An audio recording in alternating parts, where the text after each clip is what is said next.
ನೀವು A C ರೂಮಲ್ಲಿ ಕೆಲಸ ಮಾಡಿರೋರು ನೋಡಿರ್ತೀರಾ, ಏರ್ ಬಸ್ಸಲ್ಲಿ ಕೆಲಸ ಮಾಡಿರೋರು ನೋಡಿರ್ತೀರಾ, ಅರಮನೆಯಲ್ಲಿ ಕೂಡ ಕೆಲಸ ಮಾಡೋರು ನೋಡಿರ್ತೀರಾ.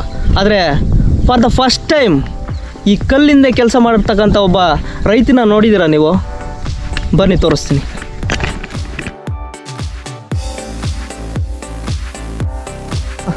ಈ ಥರ ವೀಡಿಯೋಗಳು ಮಾಡೋ ಬದಲು ಉಮೇಶ್ ನೀನೇ ಒಬ್ಬ ರೈತ ಆಗ್ಬೋದಲ್ಲಪ್ಪ. ಸರಿ ಅಣ್ಣ, ಅದನ್ನ ಕಲಿಯೋಕ್ಕೋಸ್ಕರ ಬಂದಿದ್ದೀನಿ. ಡಿಗ್ರಿಯಲ್ಲಿ ಈ ಥರ ಏನು ಹೇಳ್ಕೊಡೋದಿಲ್ಲ, ಹಂಗಾಗಿ ಡೈರೆಕ್ಟಾಗಿ ನಿಮ್ಮ ಹತ್ರ ಇಂಥ ಏನೋ ಕಷ್ಟಪಟ್ಟು ಕೆಲಸ ಮಾಡಿ. ಫ್ರೆಂಡ್ಸ್, ನಾನಿವತ್ತು ನಿಮ್ಮನ್ನು ಒಂದು ಸುಂದರವಾದ ತೋಟಕ್ಕೆ ಕರ್ಕೊಂಡು ಹೋಗ್ತಾ ಇದ್ದೀನಿ. ಇದು ಎಕ್ಸಾಕ್ಟಾಗಿ ಬೆಳ್ಳಿಬಟ್ಲ ಹತ್ರ ಲೊಕೇಟ್ ಆಗಿರ್ತಕ್ಕಂಥ ಒಂದು ಕಲ್ಲಿಂದೆ ಅಂತ ಒಂದು ಪ್ಲೇಸ್ ಬರುತ್ತೆ. ಅಲ್ಲಿ ನಿಮ್ಮನ್ನು ಕರ್ಕೊಂಡು ಹೋಗ್ತಾ ಇದ್ದೀನಿ. ನೀವು ನೋಡ್ತಾ ಇರೋದು ಸುತ್ತಮುತ್ತ ಅಡಿಕೆ ಗಿಡ, ಮಾವಿನ ಗಿಡ, ತೆಂಗಿನ ಗಿಡ ಎಲ್ಲ ತುಂಬ ಇದ್ದಾವೆ.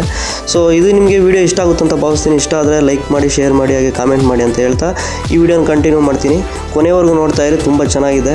ಸೊ ನೋಡ್ತಾ ಇರ್ಬೋದು, ಇಲ್ಲೆಲ್ಲ ಪಕ್ಕದಲ್ಲೆಲ್ಲ ಅಡಿಕೆ ಗಿಡಗಳೆಲ್ಲ ಹೊಸದಾಗಿ ಇಟ್ಟಿದ್ದಾರೆ ನೋಡಿ. ಒಬ್ಬ ಮಾದರಿ ರೈತ ಅಂತ ಹೇಳ್ಬೋದು, ಯಂಗೆಸ್ಟ್ ಫಾರ್ಮರು. ನೋಡಿ, ಕೊನೆವರೆಗೂ ತುಂಬ ಚೆನ್ನಾಗಿರುತ್ತೆ.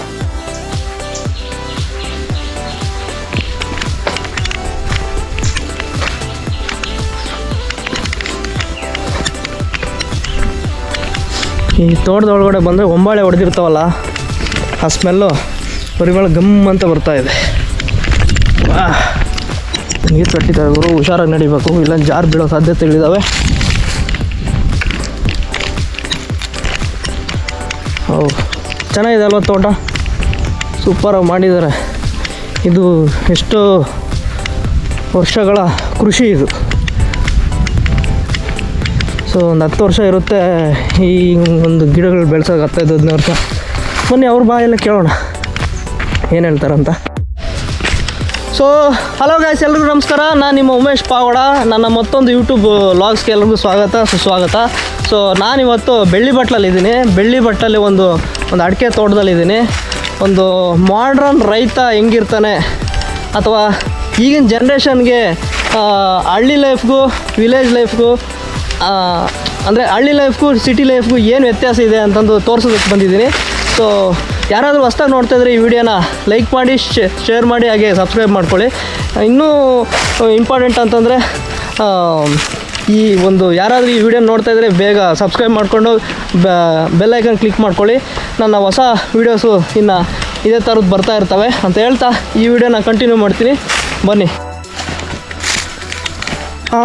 ಇವರೇ ನೋಡಿ ಕಲ್ಲಿಂದ ಕೆಲಸ ಮಾಡಿ ಆದರ್ಶ ವ್ಯಕ್ತಿಯಾಗಿ ರೈತ ಆಗಿರೋದೇನು ಅಂತ ಹೇಳಿದ್ನಲ್ವ, ಇವರೇ ನೋಡಿ ನಮ್ಮ ಓಬಣ್ಣವರು.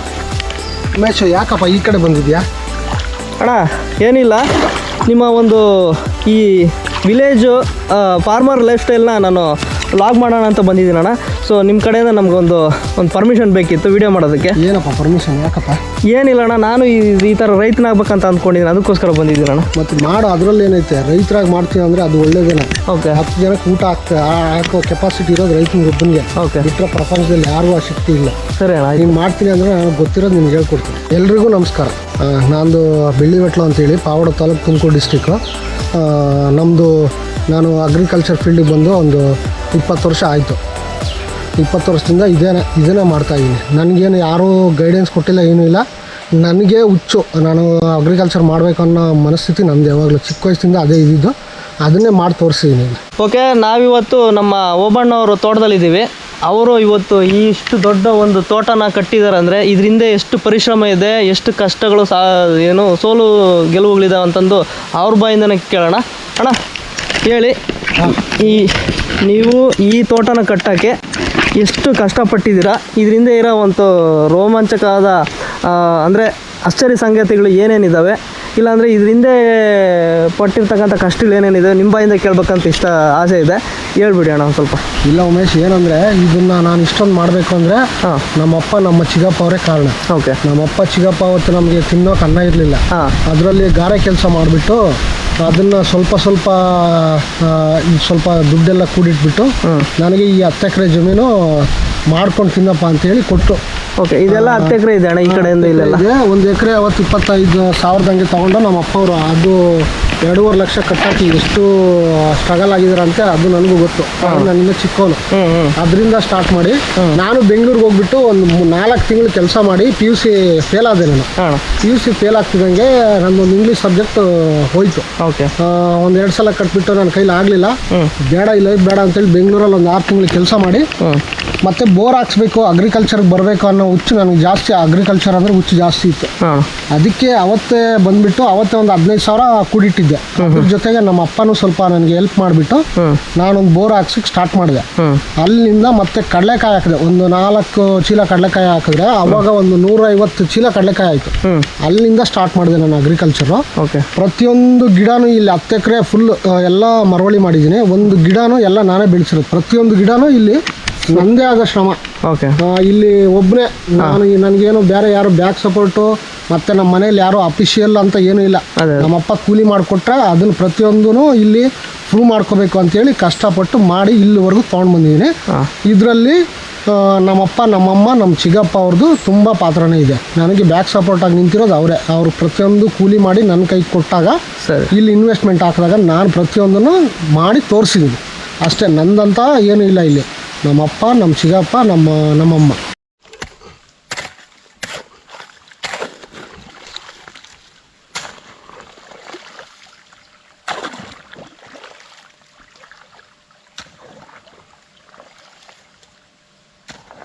ಅಣ್ಣ ಇದು ಮೊದಲು ಸ್ಟಾರ್ಟಿಂಗ್ ಪ್ರೋಸೆಸ್ ಹೆಂಗಿರುತ್ತೆ ಹೇಳೋಣ? ಈ ಅಡಿಕೆ ಗಿಡ ಈ ಸ್ಟೇಜಿಂದ ನಾನು ಇದೇ ಸ್ಟೇಜ್ ಇಟ್ಟಿದ್ದು. ಇದು 1.5 ವರ್ಷದ ಗಿಡ ಅಷ್ಟೇ ಇಟ್ಟಿದ್ದು.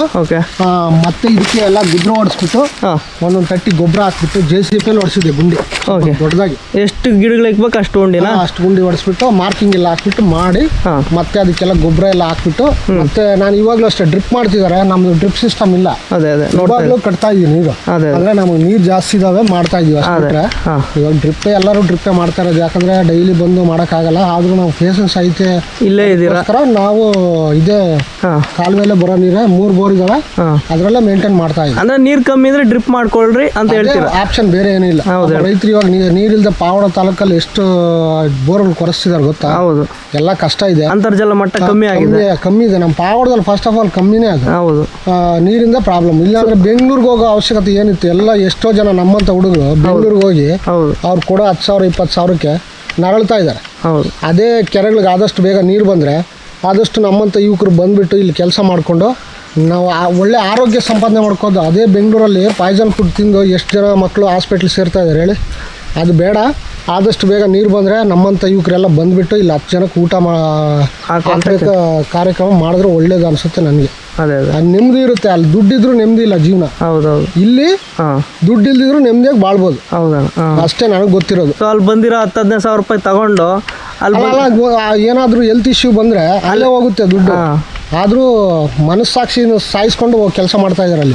ನಮ್ಮಂತ ನಮ್ಮ ಫ್ರೆಂಡ್ಸ್ ಇದ್ದಾರೆ ಬೇಜಾನ್ ಜನ. ಅವರು ಬಂದು ಜಮೀನುಗಳಿದಾವೆ, ನೀರಿಲ್ಲದೆ ಇಷ್ಟೊಂದು ಪ್ರಾಬ್ಲಮ್ ಫೇಸ್ ಮಾಡ್ತಾ ಇದ್ದಾರೆ ಅವರು. ಅಣ್ಣ ಆಯ್ತು, ಇದು ಎಷ್ಟು ವರ್ಷಕ್ಕೆ ಬೆಳೆ ಕೊಡುತ್ತೆ ಅಣ್ಣ ಗಿಡ ಹಾಕಿದಾಗಲಿಂದ? ಕರೆಕ್ಟಾಗಿ ನೋಡ್ಕೊಂಡ್ರೆ ಒಂದು 5 ವರ್ಷಕ್ಕೆ ಬರುತ್ತೆ.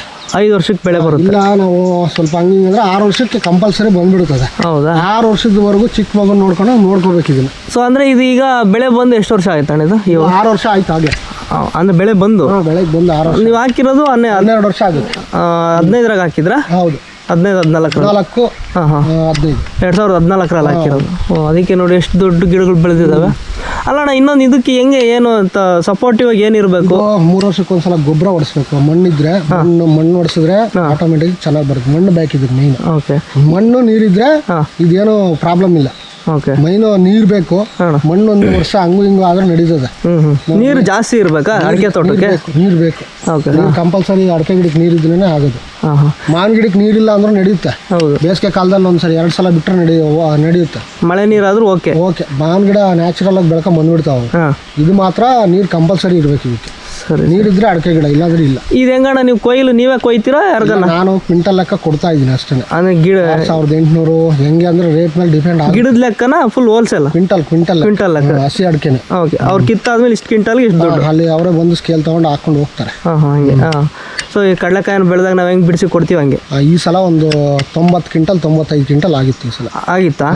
ಅಣ್ಣ ಕಂಗ್ರ್ಯಾಚುಲೇಷನ್ಸ್ ಅಣ್ಣ, ನೀವು ಪಟ್ಟ ಶ್ರಮಕ್ಕೆ ಒಳ್ಳೆ ಪ್ರತಿಫಲ ಸಿಕ್ಕಿದೆ. ಸೊ ಈಗ ನೋಡಿ ದೇವರು ಶ್ರಮ ಪಟ್ಟರೆ ಪ್ರತಿಫಲ ಸಿಕ್ಕೇ ಸಿಗುತ್ತೆ ಅನ್ನೋದಕ್ಕೆ ಇವರೇ ಸಾಕ್ಷಿ ಅಂತ ಹೇಳ್ಬೋದು. ಅಣ್ಣ ಇದ್ರ ಬಗ್ಗೆ ಇನ್ನು ಗಿಡಗಳ ಬಗ್ಗೆ ಹೇಳೋ ಅಂಥದ್ದು ಏನಾನ ಆಯ್ತಾ? ಅಡಿಕೆ ಗಿಡದ್ದು ಇಲ್ಲಿ ಸ್ವಲ್ಪ ಸುಳಿ ರೋಗ ಅದು ಇರುತ್ತೆ, ಅದನ್ನ ನೋಡ್ಕೊಂಡ್ಬಿಟ್ಟು ಅದನ್ನ ಪ್ರಾಬ್ಲಮ್ ಸಾಲ್ವ್ ಮಾಡೋದು ಕಷ್ಟನೇ, ಗಿಡನೇ ಹೊಲ್ಟೋಗುತ್ತೆ. ಸುಳಿ ರೋಗದೊಂದು ಬರುತ್ತೆ, ಮತ್ತೆ ಇನ್ನೇನು ಅಂತಂದ್ರೆ ಗಿಡಗಳು ಆ ಥರ ಆಗ್ತವೆ, ಅದನ್ನು ಸ್ವಲ್ಪ ನೋಡ್ಕೋಬೇಕು ಅಷ್ಟೇ.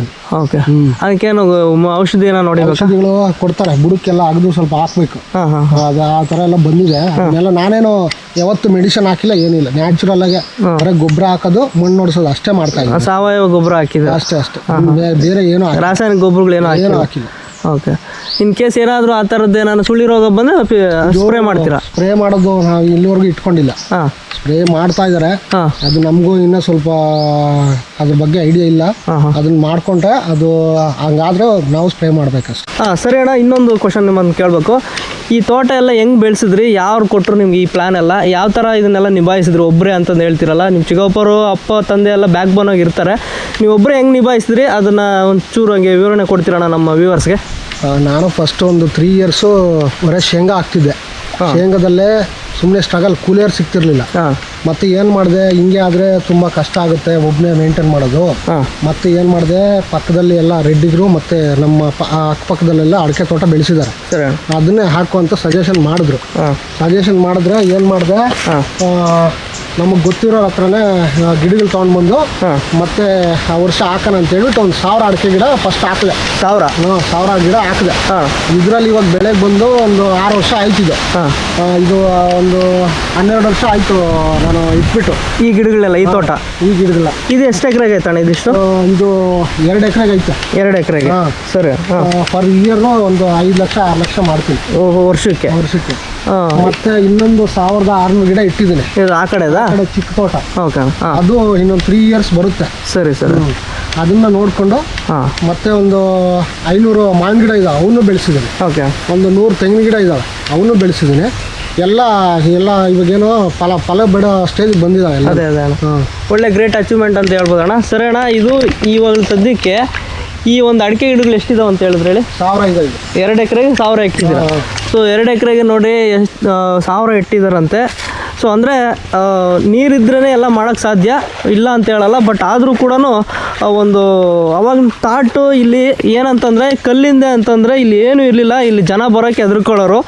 ಆದರೂ ಇವರೆಲ್ಲ ಇಷ್ಟು ಧೈರ್ಯ ಮಾಡಿಬಿಟ್ಟು ಇಲ್ಲಿ ಬಂದುಬಿಟ್ಟು ಒಂಥರ ಇವ್ರದ್ದು ಸ್ಟೋರಿ ಹೆಂಗಾಯ್ತು ಅಂದರೆ, ಒಂದು ಬಂಗಾರದ ಮನುಷ್ಯನಲ್ಲಿ ನಮ್ಮ ರಾಜ್ಕುಮಾರ್ ಅವರು ಆ ಕಲ್ಲುಗಳಲ್ಲಿದ್ದರೆ ಇದರಲ್ಲಿ ಏನು ಬೆಳಿತೀಯಪ್ಪ ಅಂತ ಅಂದಾಗ ಇದಾಗದ ಕೆಲಸ ಅಂದಾಗ ಆಗೋದು ಎಂದು ಕೈ ಕಟ್ಟಿ ಕುಳಿತಾರೆ, ಸಾಗೋದು ಕೆಲಸ ಮುಂದೆ ಅಂತಂದ್ಬಿಟ್ಟು ಇವರು ಆ ಒಂದು ಇನ್ಸ್ಪಿರೇಷನ್ ತಗೊಂಡೇ ನಾನು ಮಾಡಿದ್ರೇನೋ ಗೊತ್ತಿಲ್ಲ. ಬಟ್ ಇಲ್ಲೆಲ್ಲ ಫುಲ್ ಕಲ್ಲಿಂದೆ ಅಂತಂದರೆ ಬೆಟ್ಟ ಗುಡ್ಡಗಳು, ಇಲ್ಲೆಲ್ಲ ಏನು ನೀರಿಂದು ರಿಸೋರ್ಸೇ ಇರಲಿಲ್ಲ. ಆದ್ರೂ ಇಂಥ ಹತ್ರ ಬಂದ್ಬಿಟ್ಟು ಧೈರ್ಯವಾಗಿ ಬಂದು ಇದು ಮಾಡಿದ್ದಾರೆ ಅಂದರೆ ಒಳ್ಳೆ ಮೆಚ್ಚುವಂಥದ್ದೇ.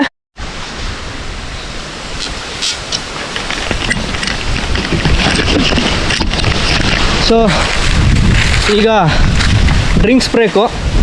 ನನಗೆ ಅಣ್ಣ ಒಂದೆರಡು ಎಳ್ನೀರು ಕೊಡ್ತಾರಂತೆ, ಕುಡ್ಕೊಂಡು ಸೊ ನೆಕ್ಸ್ಟ್ ವಿಡಿಯೋಗೆ ಹೋಗೋಣ. ಅಲ್ಲಿ ಮಾವಿನ ತೋಪ ಹಾಕಿದಾರಂತೆ. ಸೊ ಆ ಮಾವಿನ ಗಿಡಗಳದ್ದು ಅದ್ರ ಬಗ್ಗೆ ಹೇಳ್ತಾರಂತೆ, ಹೋಗ್ಬಿಟ್ಟು ವಿಡಿಯೋ ಮಾಡ್ಕೊಂಡು ಬರೋಣ. ಈಗ ಸದ್ಯಕ್ಕೆ ಎಳ್ನೀರು ಕುಡಿಯೋಣ ಬನ್ನಿ.